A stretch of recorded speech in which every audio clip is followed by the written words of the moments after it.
And good morning, good afternoon, good evening, whatever it is for you, wherever you are on the psychic planet. Apparently, I am inside of an orb right now. At least I look like I'm in an orb. Michael John here of Michael John's Paranormal Ghost Stories. The orb next to me is my co-ghost host, Dale High Spirits Quigley. Together, we are the voice of the paranormal, the voice for the paranormal.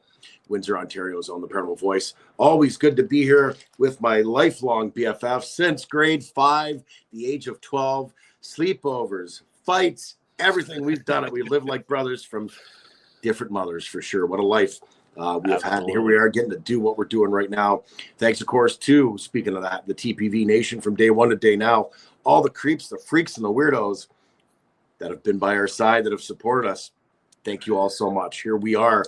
I'm going to nip this in the bud, get right to the point, because why not? We're a few minutes late because life happens and things happen, and that's okay. So we're going to get right to brass tacks, as Dale likes to say. I think we're going to t-shirt hashtag brass tacks. Maybe. I don't know. How would that look? I don't know. Dale, before I get ahead of myself, I'm going to give you a chance to talk. You always use your pretty smiling face. You got something you want to add here? I'm sorry, my bad. No, I mean, it is so good to see you. I know I got to hug you a little bit earlier. We were talking on the phone, and then who comes driving on the parking lot? I look over and I'm like, wow, that guy looks like Michael John. That's an ugly dude. Yeah. So, yeah, no, life is great, brother. I mean, things are happening. Things are going great. I mean, all kinds of, like I said, life cannot be any better for us here. Like I keep saying every single day, I have to pitch myself knowing very well, like the opportunities and all the great things that are happening with us. I love it. And like I said, here we are already in the middle of November. We got some good shows still lined up. We got some guests that are coming our way. So, like I said, just stay tuned, subscribe, like, and share out this channel as much as you possibly can. We are on the climb to 600 subscribers. Like we are almost halfway to 600. So yeah, so please share this out and let everybody know who we are, what we're doing, because you never know where we're going to pop up, because it just seems like 2025 we are going to be everywhere, and we're going to fill people in as those things happen. Because I know, as far as right now, our first appearance will be March 8th for Potographs, right there at Holt Lake, Michigan, with the one and only Tim and Lauren spreading the word about Murray's legacy and everything. So we're grateful for that, them bringing us on board, giving us an opportunity to help them raise funds for the animal shelters, to something that we truly love. We love our animals. So yeah. Speaking of loving animals, what a segue. Thank you. That's perfect. So, I didn't even think that up yet. No, you amaze me. You just blurt stuff out and it works. That's how it should be. So speaking of animals, our next guests are definitely animal lovers, also animal communicators, as far as the psychic world goes. I'm very intrigued to talk to them. But on top of that, more importantly, they are big into the cryptid world being Bigfoot, Sasquatch, Yeti, on and on. There's so many different names. Are they one and the same, or are they different creatures altogether? We're going to ask them at some point, I think, throughout tonight's interview. The name of the team is called She-Squatchers. They came together in 2015. It is an all-female Bigfoot experiment as Minnesota's first all-female cryptid research team. They've been featured in multiple documentaries, more to be released in 2025. We've got two of the three. There's a technical difficulty. We might get the third. I'm hoping to get the third in. But let's welcome in right now Tammy Treichel and Jena Kruse, the She-Squatchers. Hi. Hello. Hello. Welcome. And thank you. And welcome to our humble neighborhood. Thanks for having us, guys. Oh, it's so good to see you. I know we met Jen at the UFO Contact Convention this year, which was an absolute treat. Tammy, you weren't there. Where was that at? That was in Michigan. Oh, no, I was not in Michigan. Jenna was there, though. I remember Yes. Jenna was there. Yeah. And it's funny because I recognize Miss Jen there. I was like, oh my God, who is that? I see her on my Facebook. I'm liking her stuff. Why? And I'll explain why. This is what I do. On occasion, you get people you might know or people you might be interested in knowing, whatever, in Facebook to give you suggestions. So I saw Jen, and I believe there's something about cryptids or She-Squatchers. Something caught my eye about Bigfoot, etc. And of course, what I do, if anybody, it could be John Smith. He's into Sasquatch. John Smith is into UFOs. I'll add them as a friend, put a friend request out, and then as a mental note later on, I'll check them out and see about getting them on the show. Then of course, I do that a lot, and then my mind goes and it gets lost in the abyss. So it's meant to be, and I saw you and I recognize you, and I'm so glad here we are right now. It's great to have you on. But that's how I came to find Jen anyway, or the She-Squatchers was my haphazard memory. So anyways, it worked out, and I'm glad. Yes, that gets my attention. Jen, we're Facebook friends. I look old. Right. Yeah, and I turned around and I'm like, oh, hi. Yeah, I mean that is the craziest thing is when people like me and Michael John know each other and we know people locally, but then when we're at these events and people walk up to you or you recognize somebody from Facebook, at first I think it's a little bit weird that I go up to you and I'm like, yeah, you might not know me, but we were friends on Facebook. But I mean, what a great thing that Facebook has created to bring a community together who might not normally be able to interact with one another because it shows interest with what everybody has in common. So we're able to be friends through common ground, more or less. Yeah, but I have almost 300 friend requests. So if you friend request me, send me a message also introducing yourself to me, because otherwise I'm like, unless we have mutual friends, if I see that you're friends with Jen, I usually accept you. I have 140 pending friend requests. Yeah. So Wow. See, I'm usually the same way. I kind of look who our mutual friends are, and then I'm like, okay, and it has to be somebody like I know, like a Michael John or a Tim or Right. somebody that I'm very close with. Yes. Even that is sketchy to me anymore. I don't know. I don't trust that Facebook stuff. That's true. Jen's my vetting process. But no, but it's so. Oh! Wait, folks! Wait for it! Boom! Yeah! There she is. Wow, I was starting to think Jena was Sasquatch.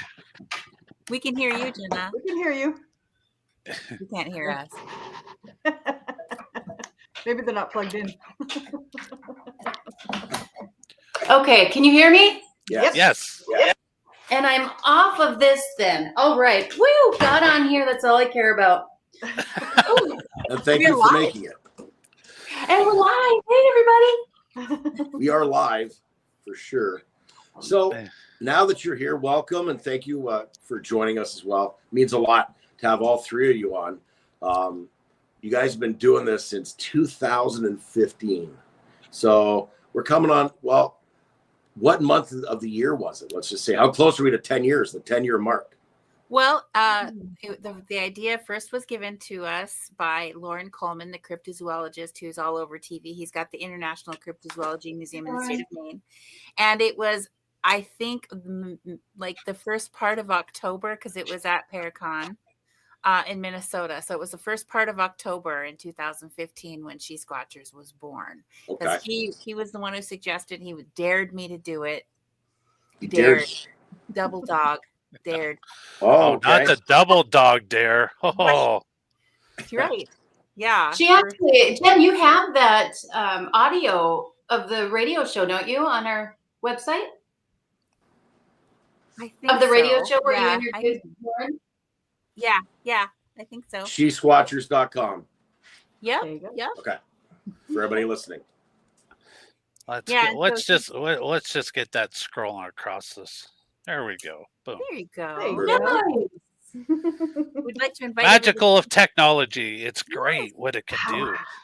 We'd like to invite everybody to come and subscribe to our YouTube channel because we're about to start doing lives there at some point this month. Absolutely, and that's all linked in the description of the show. So if people want to find your YouTube channel, your Facebook page, and your website, that is all.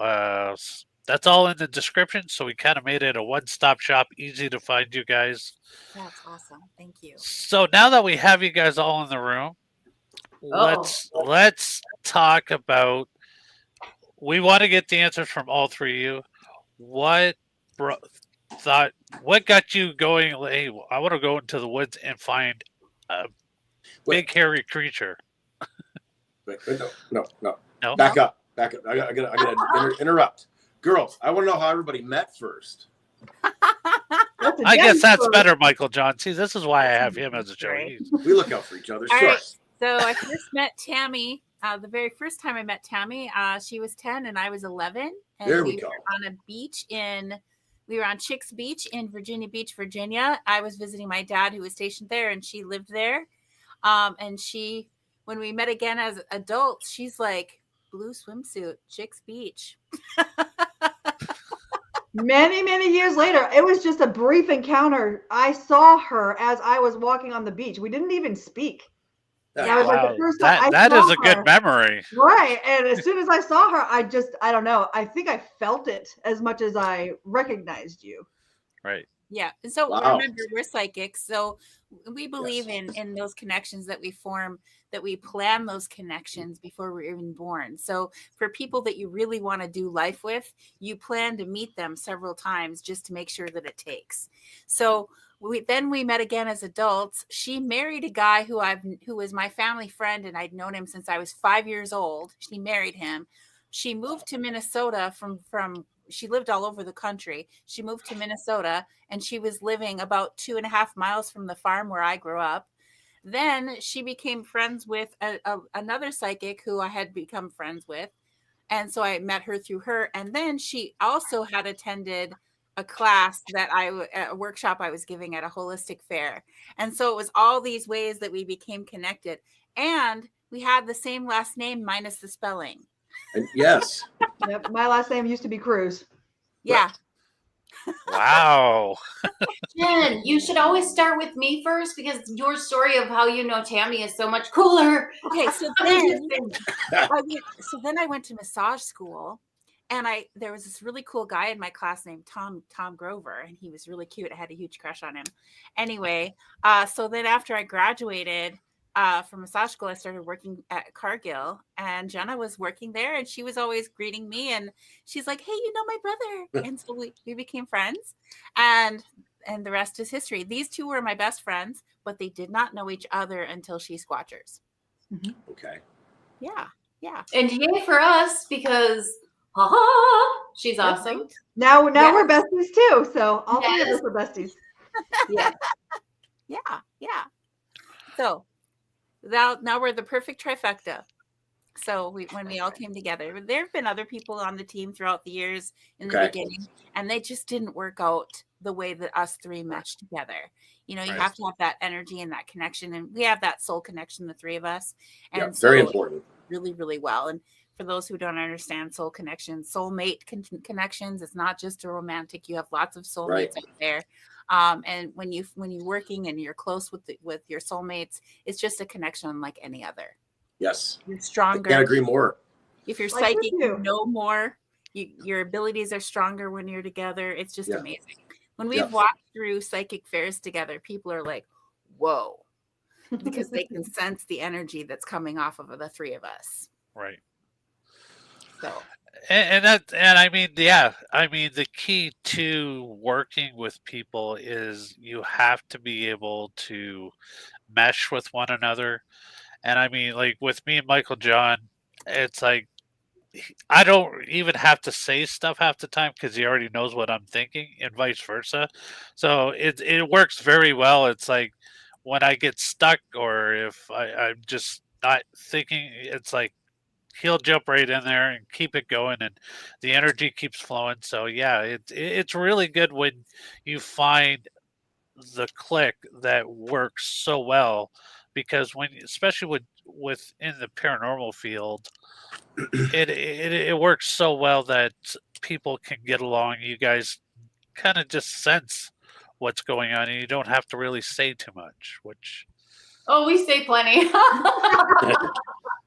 but it works well for you guys, where you're out, you're in the woods, you're doing what you're doing, and when something should happen, if one person picks up, I'm sure you're all picking it up at the same time, getting Sometimes. that vibe. Well, that's not necessarily true. Like we all have similar abilities, but some of us are stronger in some than others. Yeah. Like Okay. Tammy, I can see, we can all see auras, but we have to really try. Tammy can just see them. Like Right. boom. You know, and so we have our strengths. And so, you know, when we pull together, like Jena has, you know, sometimes I'm not really thinking, is this dangerous? And there was one time that Jena said to me randomly during the day, the danger in the darkness is real. And I was like, what? Okay, Jena. And that night, something happened in the darkness, and I was with my mom out in the country, and I was trying out my new monocular, which is a night vision device, and I was playing with it, and I all of a sudden couldn't see anything through it, and I was like, what's going on? And then I heard something go, oof. And I'm like trying to figure out why I can't see it, and I'm just standing there, and now you hear this thing running at me. And my mom's like took off running for the building, and she got to the door, and she turned around and saw that I'm still standing there messing with the camera, trying to figure out why I can't see what's running at me. And she's like, Jennifer, you get over here right now. And then I remembered Jena yelling, the danger in the darkness is real. And I was like, oh yeah, run. Seems like everybody's always beating you back to the building or the vehicles. No doubt. Now, you mentioned soulmates, which is interesting, and they do come, and it's not just about, you know, rainbows and butterflies and roses. It's not that at all. I have a friend, her and I mean, we were matching outfits. We're like that, but there's nothing romantic going on. It'll never be, but we're so close and we're so in tune. Like, I know when she's going to text. I get this with Dale too, but I know when she's going to text or call before it even happens, you know, and I'm sure you get what I'm saying, but what I'm bringing this up for, I wonder, with your animal communicator, all of you have that ability. Have you ever had a soul animal, like a soul pet? I know I have. Have you ever had that? Yes. He won. Yes. My dog Gia, she was a golden retriever, and she passed away in 2012, and I still have not gotten over it. Yeah. And there was a friend of mine who, a very prominent psychic, and she had visited the year before that she died. And she said she was just in awe of my dog. And she's like, that's not a dog. That is something way more than a dog. That she's connected to you on a soul level. And she is so worried about what's going to happen to you after she's gone.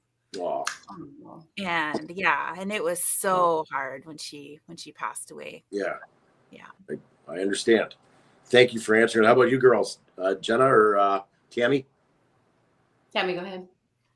Yeah, I had a poodle that actually is really weird how I got her, because I decided I wanted to get a dog, but I didn't want to buy a dog, and I wanted to, you know, a rescue dog. So I said to my husband at the time, and I said, I want a black poodle. I want her already housebroken, and I don't know what else. It's got to be a girl. It's got to be black. And it was not even 2 weeks later, somebody has sent me a message and said, hey, we have this dog. This girl is getting rid of the dog because her husband's going to remodel the house, but he doesn't want to remodel the house with a dog. I'm like, okay. So I went to see the dog, and it was a black poodle, and she jumped right in my arms, and she lived to be 19 years old. That dog went through my husband's death with me, the move down here to Virginia Beach from Minnesota. That dog was with me through all of it. She actually died like 3 years ago. And I also am not over. I haven't even gotten to the point where I can look at her paw print that they give you after they put the animal down. Yeah. I still can't. I haven't even got it out of the box yet. Oh, thank you. Thank you again for sharing. It's tough. I mean, I've had lots of dogs throughout my life, off and on. I've been really lucky that way throughout my, you know, but this one I had with my ex-wife, we had 3 and they're all great. But this one, his name was Buster. And I swear that dog was my dad. I swear to God. he was my dad. Just things he did, like you notice things, mannerisms. I know it sounds crazy, but but yeah, it's the mourning process never ends. I can hear a song, and I'm gone. I'm a wash, man. I'm just sobbing, like, And this is it's been a few. I've lost track of time. I don't keep dates on someone's death. I don't like to do that, or an animal's death, whatever. But it's been a couple years at least. Dale probably knows better than me, but 2 or 3 years. No, how long have I been separated from her? Is it 3 years, Dale? Sorry, I'm not making it about me here. Yeah, no. Well, yeah, it was just before we started the show, so about 3 years ago now. Okay. So, anyways, yeah, it's a wonderful thing to experience that. What a gift that is to have an animal so close to be loved by that. Is my point. Like, how lucky are we? Is wow. How about you, Jena? My heart is so full. I can't help but feel like I'm a soulmate to every animal that I see and touch. It's always like, they're here for me. They're here for me. And it's just the way I feel. And I can love animals so dearly. So I don't know if they're all my soul. They are. My animals. See, yeah, my heart is so big. I love so hard, but I get so hurt. With deep love comes just as deep hurt. So Absolutely. Right. That's me. I mean, I had a dog and a cat that I loved very much. After my marriage ended, they stayed with my ex, but I always went over to see them and visit them. They passed away quite a few years ago. People always say, well, you can ever get another cat or a dog? And I'm like, no, I can't keep going through that pain because it's difficult. It is like losing a family member, and because you become so attached to them, and it's like they're the only thing that will brighten up your day. You can have the worst day, come home, and if they're at the door wagging their tail or crawl up on your lap to give you that love, then it's like when it's gone and you're going through a rough day, you just feel totally lost. But I truly do love animals. Anytime I get to hang around with dogs or cats, actually any animal, I particularly love horses. Horses are like my all-time favorite animal. Like, I'll be driving down county roads and see a horse, and I just have to stare at him. I could probably get into a car accident because I'm not paying attention to what's ahead of me. But I just find horses are so beautiful. They're so graceful. The way they move, but yeah, animal. Because a horse is a spirit animal. What's that? A horse is his spirit animal. Now, Dale, are you a Pisces? No, I'm a Libra. Okay, I was just checking because I'm a Pisces and I love everything and everyone.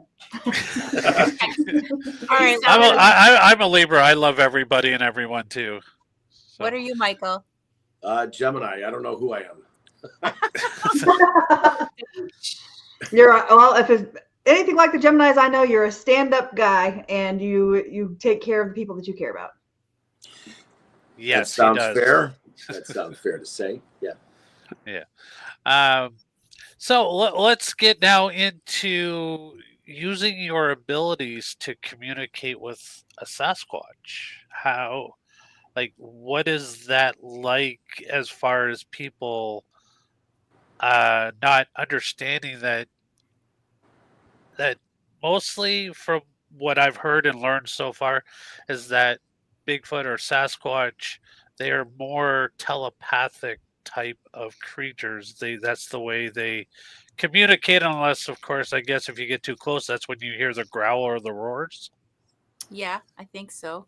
But for us, we do a lot of what we call geographic remote viewing, which is different from what most people are calling controlled remote viewing, which is when people say remote viewing, it's usually controlled remote viewing.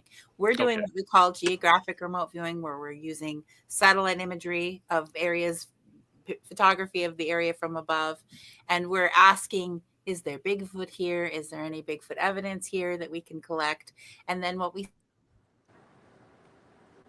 see on the image changes. Sometimes it's a picture, sometimes it turns into a little movie.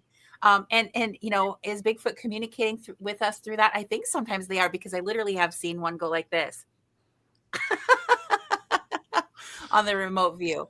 or point, like Yeah, we're right. going this way, and I've when doing remote viewing for other Bigfoot research teams, there's one that I do Bigfoot or remote viewing for them quite frequently, and they had someone from one of the Bigfoot shows on TV out with them one night, and I knew that he was going to be there, and I saw some younger Bigfoots. Like I was telling them like where the Bigfoots were, but I saw there was a grouping of like teens or young ones that were huddled together, and they went like this. Shh. And so I didn't tell them where they were. I actually directed them away from them. And then the next day after they were done, I said, okay, so there were some younger ones, a group of younger ones in this location, but they didn't want you to know that. So I directed you away from them. And they're like, we heard them over there. So I think that they are communicating with us a little bit telepathically through the remote views. And sometimes they are, and sometimes we're just seeing them there. So, but when we're using the remote viewing, you don't have to go to a really remote location to find Bigfoot. They're not as far into the woods as you think they are. I agree. And so we like to look at spots which are very accessible through vehicles, so we can get there, get out of the car, and get in there before they really know what's happening. Most of the time people are walking through the woods, they're not really expecting to see Bigfoot, but when we see one on a remote view, like if I see something on the remote view, I'll send the GPS coordinates to my teammates and ask them to have a look at it and tell me what they see there. And if they're also seeing what I'm seeing, then that's a go. That's just a, then that's backed it up. We've backed it up, because not every psychics aren't ever 100% accurate.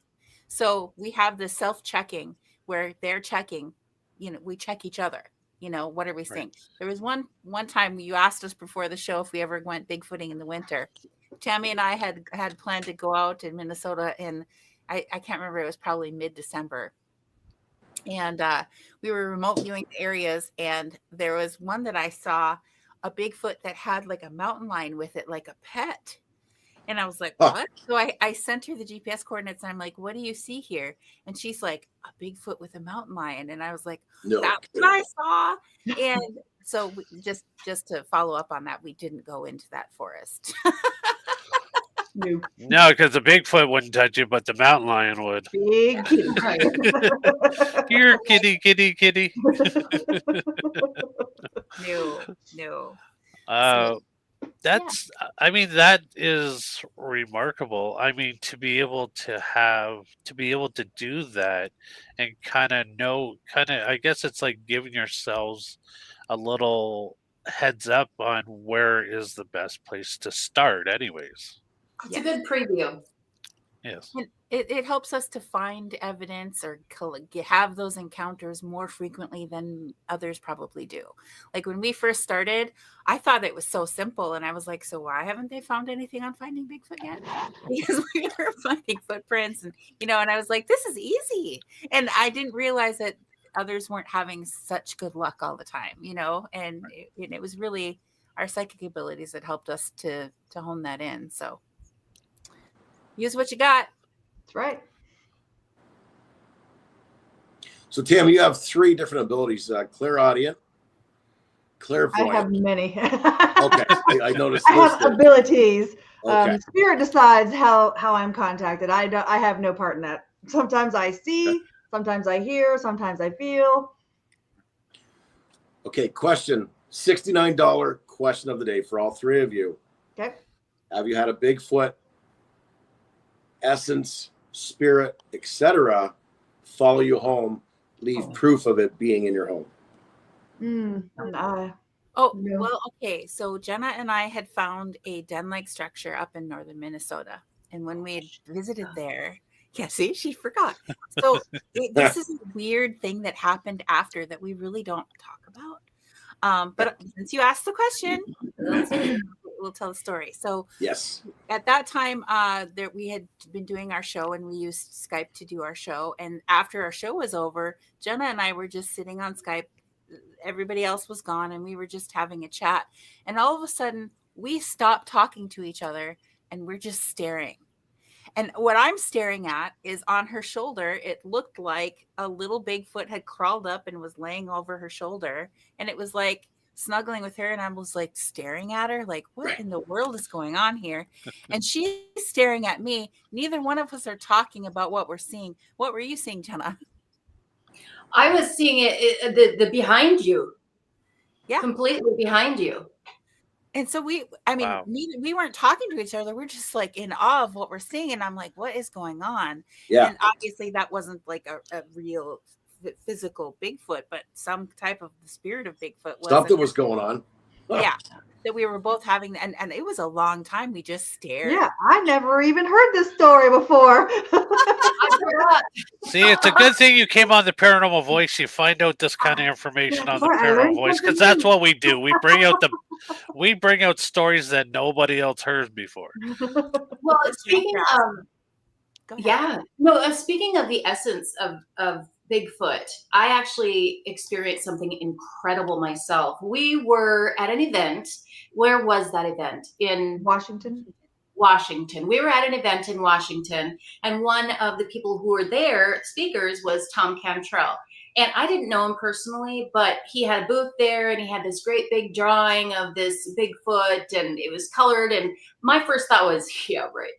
That was my thought, because he said Bigfoot came through him, and I was just like, you don't mean to pass judgment, but you just immediate thought. Right. So anyway, we ended up finishing, and we all went out to dinner, to supper at a restaurant. And Tom was sitting at the end of a table, and as he was speaking, I was probably 2 chairs away. As he was speaking, I was looking at him, and all of a sudden, this Bigfoot face started coming through, and I went, and I looked away, and it was still there, and I went, and I looked away, and it was still there again, and I looked away again, and then it went back. But I was so freaking scared. It was like he came through. Now, before this time, I totally did not believe anything about Bigfoot being interdimensional. Yes. But at this point was where everything shifted. Like, I've seen other things, I've seen gnomes and spirits and just things that you not believe, but no way would I have ever thought that it was interdimensional until that time. It was so incredible. The fact that I was able to look away twice or 3 times and it was still there, I thought it was nuts. But I told everybody, and it was an incredible experience. And yeah, definitely the essence, he came through. And after that, I was like, yeah, Tom, yeah, you're good. Yeah, you're for real. I really feel like, so Jena's our big skeptic on the team. Okay. She's always our big skeptic. So, we're psychic. We believe in psychic things, but to be honest with you, we're very rational minded people. And so when other psychic people say things, we're like, okay. We kind of have to have that experience ourselves. And so we love Tom. And I know that Jena was probably like, okay, Tom, okay. And, but I don't think she really believed that Bigfoot was speaking through him until she saw that. Bigfoot. No, I didn't. My whole mind went, okay, no, it's, a very nice guy, but yeah. But it was incredible when it happened, because it was just one more thing on the drawing board that I've got to look at. I think that happened specifically for you so that you would believe. Yes. Mm-hmm. And that's what Tom said too. He said, I couldn't figure it out until I realized, because I had told Tom, I said, yeah. I said, I didn't believe you at all, Tom. He goes, oh, that's why. So just sticking on the topic of interdimensional, I mean, just showing you that proof that day, like, they can show up wherever they want, and if you ask for it. And I mean, that's the one thing that I've learned the most, that if you want a type of experience, you put it out there, you just ask. And occurrence happens that it just kind of coincides with familiar stories of what you've heard before. I know Michael John's had had a couple of things that happened to him in his apartment after asking for it, after we had a guest on our show. And but so with the interdimensional thing, where do you guys stand as far as the Bigfoot's relation with the aliens? That's a good question. And I think a lot of people wonder about that, because there are sometimes UFO sightings and things like that happening alongside of Bigfoot sightings. There is a spot, a Bigfoot hotspot that we Ripper. spend quite a bit of time at in Minnesota. It's by Black Duck, Minnesota. And we actually filmed one of our documentaries there. It's Searching for Sasquatch 10, The Minnesota Roars. You can watch it for free on Tubi. And so we filmed it there, but we go back there quite frequently. And Jena and I were just there a couple weeks ago. Anyway, the guy has this huge property with lots of very large trails that he mows throughout the whole property in the woods. And so you can literally get lost on these trails, and I have many times. And so has Jena. And especially how I ended up taking a longer walk than you thought. Yes. But the fire pit is back behind the forest and to an opening. So the guy's his house is up here, then there's like woods and woods and woods and woods and woods, and then there's the fire pit back in the woods. And so we sit back at the fire pit, and there was one particular time I was sitting there with the property owner at night, and we happened to both be facing the same way, and we saw this bright white light in the forest just shoot up into the sky. And not like a spotlight, like literally this bright, large white light just shot up into the sky. And we know what was in that forest. It's not even a very thick forest before there's the river there. And then behind the river is just miles and miles of forest land that, there's not even any roads back there. And so we're like, did you see that? Yeah, I saw that. That had to be a UFO. Right. And how can you explain that? Right. There was one remote view that I did for somebody who asked me to remote view for them in North Carolina. And he sent me the GPS coordinates of the locations. And I get asked to do that quite often, and I don't always do it because, I don't have time to do it for everybody, number one. Number two, you have to have a good feeling about you to be able to do it, because I don't want to give information to somebody who's going to use it in a bad way. Yeah. So I felt good about this person, and I felt the yes, do it. And so I'm looking at the property, and I see this field, and what I saw on the remote view was Bigfoot looking up in the sky, and they were calling for help, and they were asking the aliens to come and help them because they wanted to move, and they couldn't move from that location, and they wanted to leave.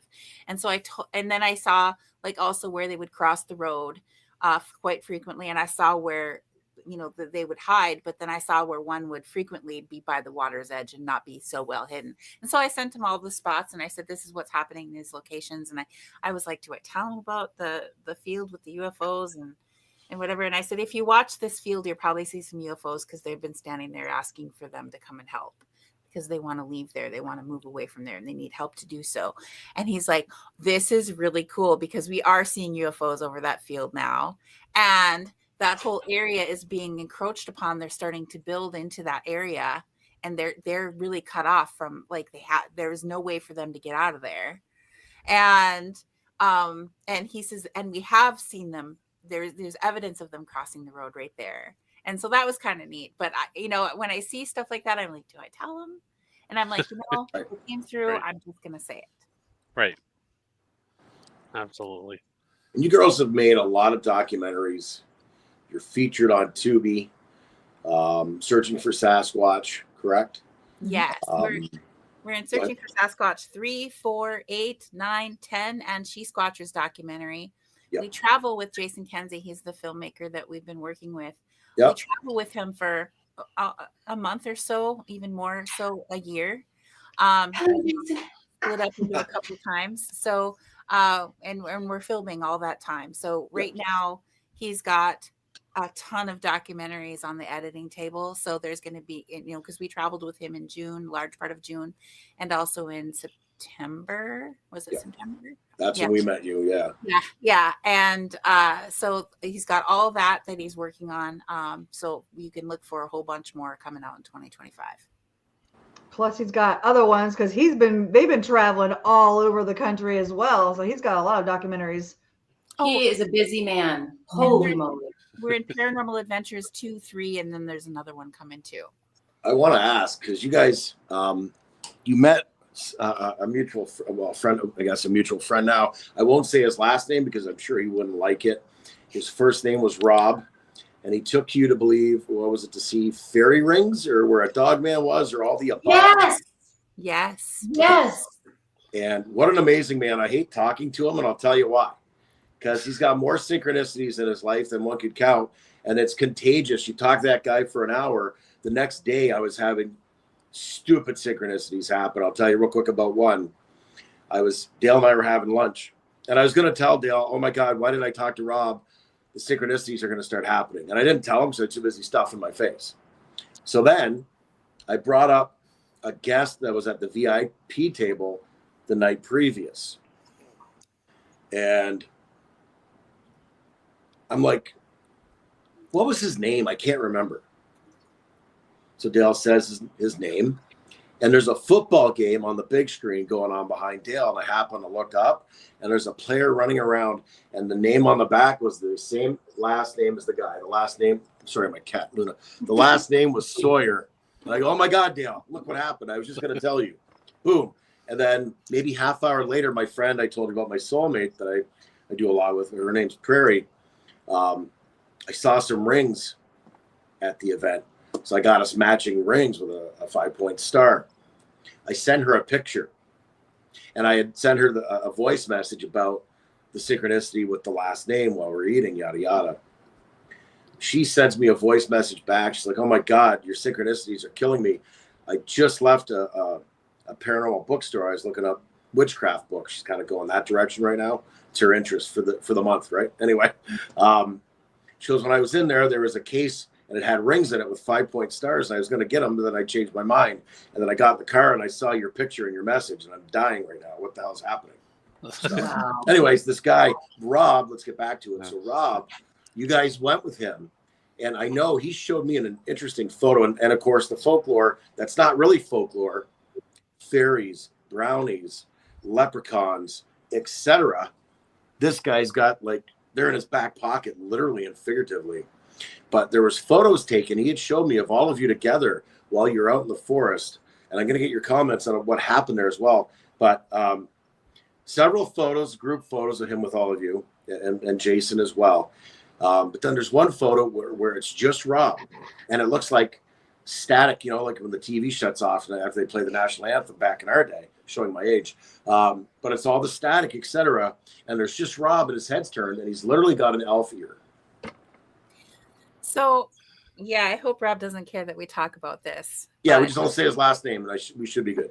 Okay, so when we were there in the rings with him, we were sitting in the center of the ring, and we were sitting in a circle, and Rob was talking, and he, how he talks just nonstop. Yeah. He's so interesting. Yes. And so we're watching him as he's talking, and his friend Mark was sitting next to him.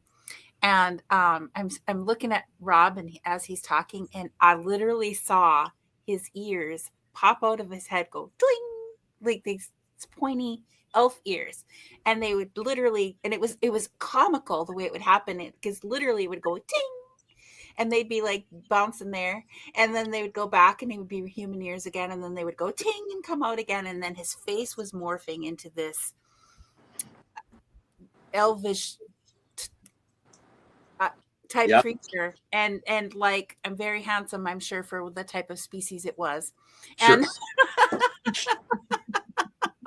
but I'm not surprised. And I said, are you looking at this guy? And everybody's like, yeah. And I'm like, am I the only one seeing? I was thinking, am I the only one seeing this? And no, she whispered this. Are you guys seeing this? Because I was seeing it, and the other person that was sitting by Gwendolyn. I don't know if we should use her name, but anyway, Gwendolyn was sitting on the other side of Jen, and we're all three of us are like this. Because I whispered to both of them independently. I'm like, are you saying anything weird about this guy? And Jen's like, yeah. And that's the thing. Morph is the only word to use. Yes. Yeah. To say what we saw, because it was almost like it was just like this. And he would just morph and then go back, and then morph and then go back. But the funniest part to me, because it was almost like comical the way his ears would pop out, and because they would literally spring out like they couldn't be contained. And it was amazing. And I loved it. And so after, because he talks about how he after being out there one night, he was really hungry and he went to this nearby town which he hadn't seen before, and he went to this cafe and he ate the food, and as he was there he realized that he was the only human in the restaurant, that everybody in there was fae, but he ate the food. And you know that the folklore says don't eat the food in Fairy Town because something could happen. Well, he said he hadn't been the same since. And so after we had our little powwow together where we were sitting in a circle, and I walked alone with Rob for a little while, and I said, Rob, you know you're not just Rob anymore, right? Yeah. And he's like, yeah, I know. And he said it's very lonely. I'm like, yeah, I bet it is, but he was aware that he's not just Rob anymore. Something else has joined him in a good way. Sure. So good guy. did he tell you that part of the story? Yeah. Yeah, he did. No. Sorry, no, he didn't. He did not Okay. mention that. Sorry, I was talking over you. I misheard. So you guys are also, I believe, there was a dog man he told you in the area. Is that correct? Yeah, he was. Am I remembering right? He was talking about that, but I think that my focus was more on him and the fairy things that were going on there. That were very interesting, and the site is a very interesting site. I wish we had more time there, especially during the day, because it got dark there. Yeah. Oh, big time. I actually, he brought us to the center of the ring, and he had gotten inside, and then of course, Jason got inside, and I was like, I'm next. And I get inside and everybody else is gone except for Rob and one other person. And I'm sitting here and I wanted to see what I felt. And so I put my hands down and just asked. And all of a sudden I see this bear. It was like a head of a bear and the mouth went. So I said, a bear? Why am I seeing a bear? I mean, it was just odd because it was so powerful. All of a sudden he starts talking about that a man named Bear used to be around the area. And I really want to know more of this story. I was so excited. I didn't even get to listen to him talk about it.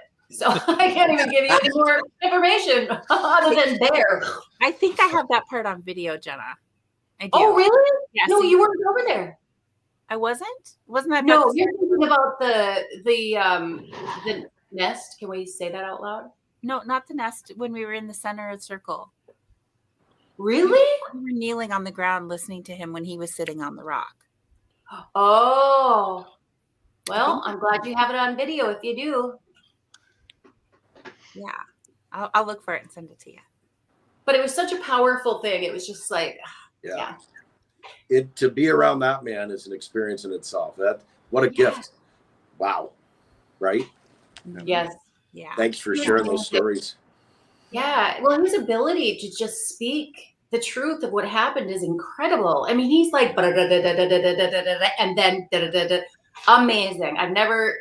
Jen, he's outdoing you in my eyes. I'm so sorry. Uh-oh. He doesn't have to breathe. I don't know how he's breathing, but he's amazing. I love you, Jen. Don't take it wrong. You're an amazing speaker. He's just... No, he is. I mean, this was the second year that I met him. I mean, I don't get to talk to him as much as Michael John does, but usually when those two are talking, I'm kind of listening in on it. And yeah, the knowledge, the stuff he's experienced, the way he presents himself, it's just like, wow. Like everything about him says energy, and that's just how amazing he is. Just to listen to him talk. Yeah, he's one of those people that, yeah, just sit down in a room with him and you will not be bored because you'll be on the edge of your seat just listening to what he's about to say next. Right. And everything is so interesting too. Yeah. It's incredible. Yeah, it's like you can't get enough. You can't get enough of them for sure. Right. Absolutely. Back to the documentaries. Thanks for, hey, you know what? I'm the first to say I have ADD, OCD, ADHD. It's got D in the back of it. I got it. And that's what this is about. It's all paranormal. We're all going in different directions. but it's all awesome stuff. So who cares? And if we can get back to where we were, that's okay too. And if we don't, oh well. But we're getting back to it. Documentaries, countless documentaries. The first one, what an experience among how many you've done. I mean, what was that like for the first time doing it? What happened? You're like, hey, you guys come do this, or was it your idea? Did someone approach you? How did that happen? Well, Jason had sent us a link to his very first Bigfoot documentary, and we watched it, and we were like, we love this guy. He's Yeah. we love him. We were sold on him. And so So funny. he's so funny. And so when we heard that he was going to be at this Bigfoot conference, we were like, we need to go to that Bigfoot conference. So we got on the ticket to be one of the speakers there, just so that we could see him in person. And, you know, to be quite honest and off the record here, we decided amongst the three of us that we're going to make this guy famous. And like, we're going to make this guy famous.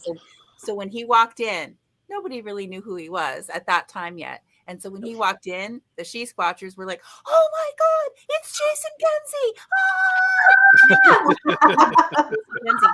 He's here. And every time he would come near us, we would scream. And everybody's like, who's this guy? And then after that, after the event, they had planned for some of the speakers to be able to go out and do this expedition for 5 days. We were only able to stay for 3 because we were booked to do speak at a conference in Tennessee. So we had to get on an airplane and leave. But so we were there for 3 days of it, and that's where we filmed our first documentary with him, was there. And we just had such a great connection with him. And we just worked so well together that we just continued getting together after that. So that's how it began.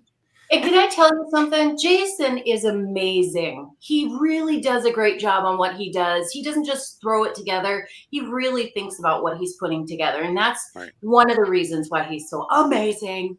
So many awards that his documentaries have won. So many international awards.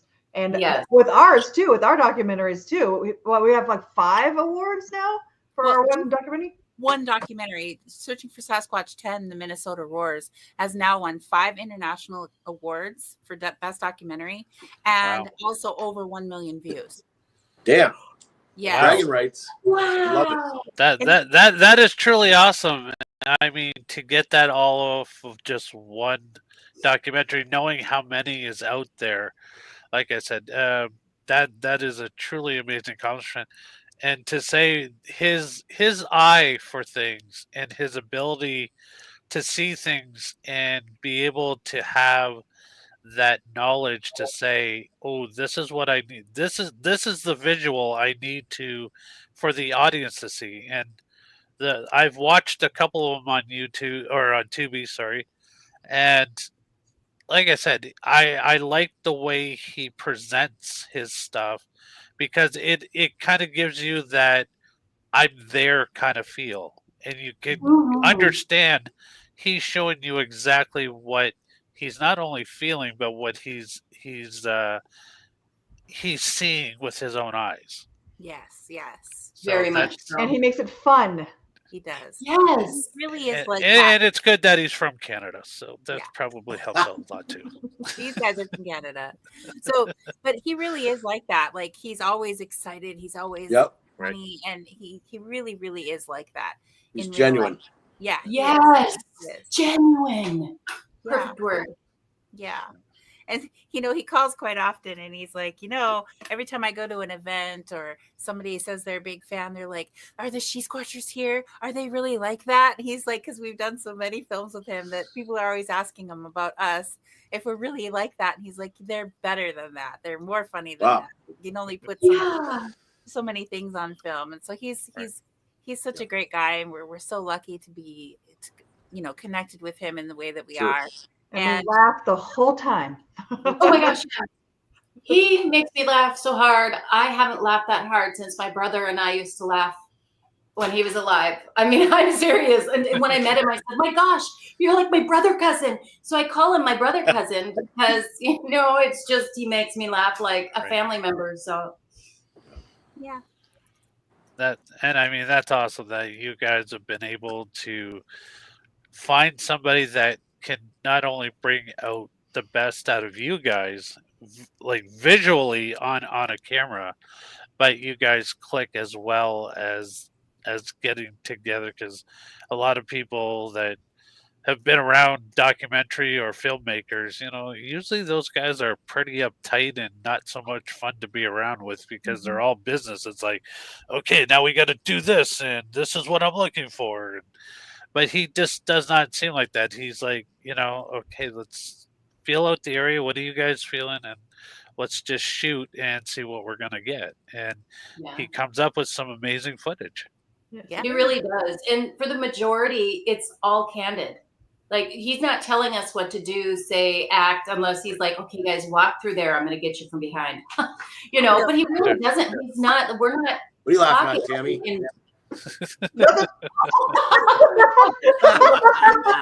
Behind is where he's filming. Oh, fantastic. I said that. Sorry, Jason. That's what he said. What's coming up for the She-Squatchers?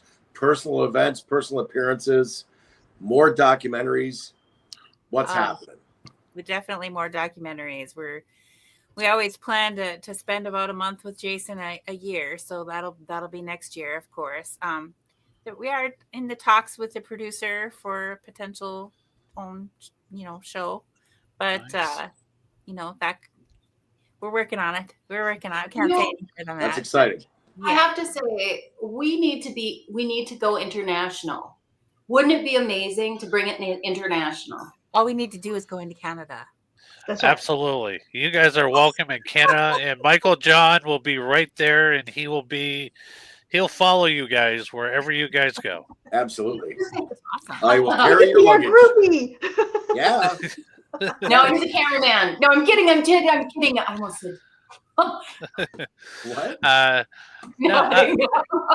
No, I mean that's Michael John's next big adventure, is to be able to go out with people, just to go out Bigfoot hunting and Sasquatch, to see what he can experience, because I mean, cryptid is his passion. I mean, I love it. I don't know if I'm love it enough to go walking in the woods to see it. I'm pretty good at. I'll be the guy I'll man the home base. I'll watch the video cameras, whatever you guys want. I'll babysit the luggage. You'll be base camp. I'll be base camp. Yes, I'll keep the coffee running, and I'll keep the beverage flowing. I'll tell you what, if we can get something arranged. If we can get something arranged, we would love to go to Canada to go looking. Yeah, because we have quite a few Bigfoot sightings just I want to say north of us here, just around. It's an area called Barrie, Ontario. It's a lot of wooded area. There's been a lot of documentaries of Bigfoot sightings, Sasquatch sightings. But yeah, it's I mean, it's everywhere. Like Jen said, is you really don't have to go very far to get a sighting. And I'm sure, like, even in the neck of the woods where we live right here, I'm sure if we actually took the time to really research it, I imagine there's been sightings even as close to Windsor as it is. Like, we're not a big city, but there is a lot of wooded areas just probably 30 minutes from our house. Oh, nice. I'm going to say this. I believe if there's a tree line and there's a food source, deer, for example, water, if you go in there and you know what to look for. I was in a little, so we're in Windsor, we got East Windsor, West Windsor, South Windsor. I was in South Windsor. I went for a walk with my buddy on a path, and he's trying to talk to me, and I'm looking at the trees, right? And I did see a tree bend. And that's all I cared about. He could have told me his most deepest, innermost thought at that moment, and I didn't hear shit. I was not a good friend. I was like, oh my God, that's a Bigfoot bend. I remember he's like, but yeah, I mean, like, just going back to what Dale's saying, you don't have to go too far. I believe as long as you know what you're looking for, if there's a patch of shrubbery that's in there, man, they're there. You want them to be there. They're going to be there. My opinion. And it's all about intent. Yes. Intention is everything. I say that in my book a million times. So if you guys have one piece of advice for anybody that wants to go searching or looking for Bigfoot or Sasquatch, however you want to name the cryptid creature, what would be your one piece of advice for somebody just getting into this field? What would you recommend? Keep your camera on. As soon as you get out, your camera needs to be on.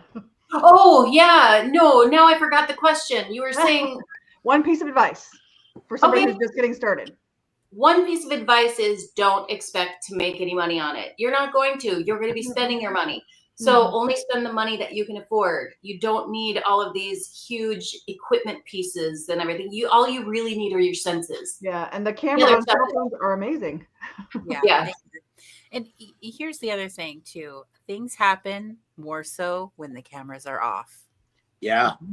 They do. So if you right. have the experience, keep the camera off and just sit there. You can just set up chairs and have a fire, or just a few people sitting around talking, make some noise, be interesting, sing, do whatever. They come to you. They want to know what's going on. They're curious creatures. What's going on over here? They will come to you. Absolutely. I mean, so I have one more question, and I'm sure Michael Jones has a few. Have you guys ever offered them anything as like gifts or food or anything like that? Is that something you guys have done? Yes. Tammy, you want to tell about that? Which one? I mean, Nine. Yeah? 9. Searching for Sasquatch 9. Where was that at, girl? Donuts. Oh, the donuts! The donuts! Oh, the donuts! This is a good story. You have to watch Searching for Sasquatch 9. But Jason and I had gone out and to Greg Yost's Squatchman's gifting area. He brought us out there and showed us where everything was. And we went out there and we left these donuts. We all went out and left the donuts and some other foods, apples, things like that for Bigfoot. And then when we went back to check, just Jason and I went, and we were filming when we went back. We were smart. We were filming when we went back, and we got back there, and we were both so shocked. The donuts were very carefully opened. It was in a plastic container, the loud ones that make a lot of noise. We never heard them, but they were very carefully torn open, and 4 of the donuts were gone. One of them was half eaten, and they closed it back up, and they set the donut on top of the donuts that was half eaten. And I was like, oh my God, look! And there was fingerprints inside of this container of where they had opened it and touched it. And it was so amazing. You have to watch the documentary to see just how authentically excited we really were. That's cool. Yeah. We don't go out into our own areas and gift on our own, but if we definitely do if someone has a gifting area, then we're all about it. Mm-hmm. And I'm part Native American, so I often will give tobacco because that's the tradition. Yeah. But at the spot where we go in Minnesota, where Searching for Sasquatch 10 was filmed, the property owner gifts food items daily, and he has his gifting area. And I asked permission to give a gift because on that property, they're often leaving him skulls, deer skulls. Like he'll walk in on a trail, cool, walks out, there'll be a skull sitting there when he comes back out. And so he feels like they're gifting him these skulls. And so I said, could I gift some buffalo bone? And he said, yeah. So I've done that there. And they did take it. They took it. Kidding. Yeah. So that was a food item. So yeah, that was pretty cool. I wonder when it comes to Sasquatch, Bigfoot, etc., all that. Do you think those are all different creatures when they all these different names? Yeti, Bogman, all these, the skunk ape, all that. Are these different creatures or is it all the same? That's a really good question. I think that there are variations of a species. Just like humans are very, very different depending upon where they come from. We have our different races. I think they could possibly be different races or slightly different species of the same type of thing, because the Yeti's footprint is much different than our traditional. Really? Footprint. Yeah, they have a much different large toe. So they are different, but I think that that they're just variations, because if you follow any of the genetic research of the Bigfoot, like the Genome Project, every study that's done on that, the Bigfoot DNA comes back as a mitochondrial DNA comes back as human mother. And they're not saying like the mother was human, but mitochondrial DNA is passed down from generation to generation, mother to child, mother to child. It doesn't change. And that's true for every species. So if you look at a Chihuahua, its mitochondrial DNA says gray wolf is the mother. Yes. Because that's where it came from. So somewhere down the line, the Bigfoots are showing up as having a human mother and an unclassified father. It's a species that's not in the books. So, okay. Now we're going to a different zone. So a hybrid of, now Egyptians were known for doing hybrids. Like they say cats are some sort of a reptilian because of the eyes. They have the slits for eyes and they hiss like a cat. They love mice like snakes do. Tigers and lions don't have slits for eyes, etc. I'm just making a point. So cat hair everywhere, by the way. She just jumped on the counter with me here. What was I going to say? Sorry, I threw myself off track. Boom. So the hybrids, do you think maybe an alien civilization, alien race created Bigfoot somehow, some point? Or is it the Egyptians, whatever? We don't need to say one specific thing, but clearly they were created from a higher level of source, if you will, for lack of a better way to put it. I think that's highly possible, but if you look at any of the Sumerian stuff, man was too. Pardon me, Sumerian? If you look at any of the Sumerian tablets, that stuff says that that's where man came from too. Mm-hmm. That the first creation of the first Adam, the picture of it looks like somebody holding a beaker in a laboratory. Right. Wow. So, okay. And if you line up, I have a picture somewhere. I have a picture of, Bigfoot, human, gorilla, orangutan, chimpanzee, the skeletons of all, this lined up to show the difference in comparison. The only one that doesn't look like it fits is human. Everything else has really long arms that go practically down to the knee. Yeah. We're the only one that doesn't have those proportions. We're the only one. We're the one that doesn't fit.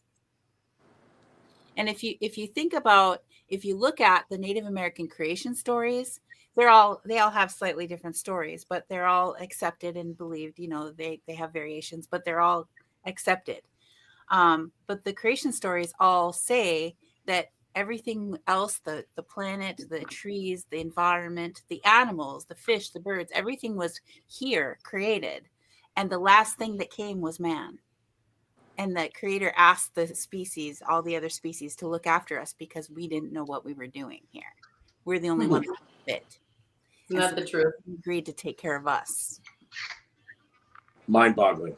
Yeah. And so that's the Native American creation story. That's a very small part of it. But even the creation stories say that we come from the stars.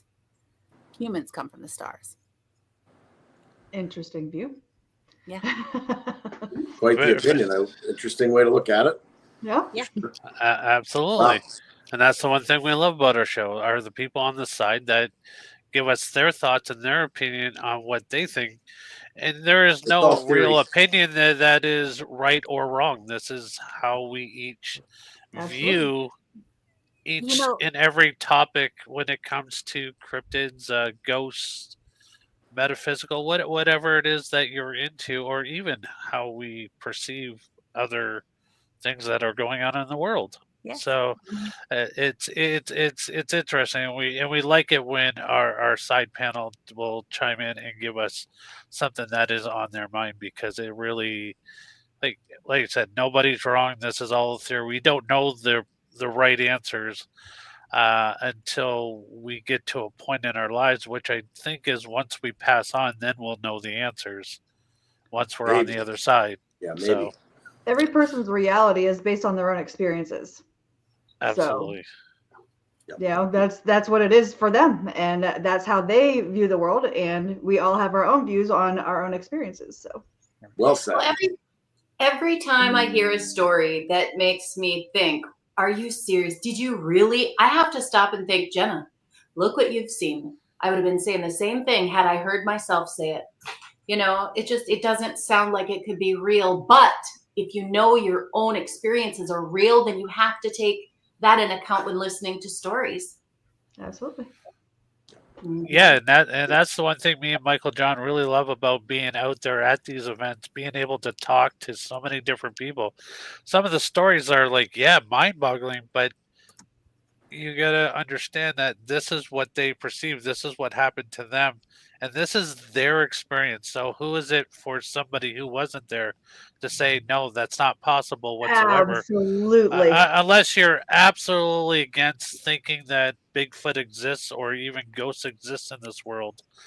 That You is know, our view on anybody's experiences. Who are we to say that what you saw or what you say happened or not? Because we were not there. Yeah. They were the only ones that can say what happened. But also too, in a lot of talks that I do have with people, is that there could be 10 people in a room, something could happen, and you're going to have 10 different experiences, even though we were all in the same room. Because I truly do believe, and I believe it was Tammy that said this earlier, that things happen to you because there's supposed to be an experience you were supposed to have. So I truly believe that you can have a room full of people, something can happen, and you're going to get multiple stories on what they believed happened in that room. Meanwhile, we were all in that room together. Right. So I truly think that everybody's experience is unique, and it is meant for them and how they're supposed to get it. That is truly amazing. I just want to thank you guys so much for bringing that out today. Absolutely. And I want to say thank you, ladies. I just looked up, it was at 1 hour, 11 minutes, 11 seconds. I can't make it up. Synchronicity. I see that Oh, all the yeah. time. I love it. Thank you so much for taking time for us tonight, taking time for the TPV Nation, the creeps, the freaks, and the weirdos. Without them, we don't get to do what we're doing, and that's this right here, right now. She-Squatchers. Look for them on Tubi. Look for them And Amazon Prime, too. What's that? We're on Amazon Prime as well. Amazon Prime, get that in there. Yes, She-Squatchers.com. Where can they find you? Where can they, if they need to reach out, they're like, hey, I got something going on in my backyard in the forest. Let's get that before I wrap it up, of course. Sorry, I'm getting ahead of myself. How can they reach out to you all directly? One of the best ways to get a hold of us is through Facebook. I think that's like the one that we're watching the most. Okay. So, yeah, send me a message on Facebook and we'll have a talk. Absolutely. Okay. Girls, anything else to add before I wrap it up? We love you. Thank you so much for tuning in today. Anytime. Anytime. Anytime. And let's get that. And we thank you for going. having you guys. Thank you so much for taking the time to come on here and join to us and have this little group chat. It was a lot of fun and it's very informational. Like I said, you ladies are amazing. You guys are doing great things, and I look forward to seeing what you guys are doing up the road for sure. Definitely. Thank you. Definitely. With that being said, we're going to see everybody on the other side, I hope. But in the meantime, and in between time, happy hauntings. Happy hauntings.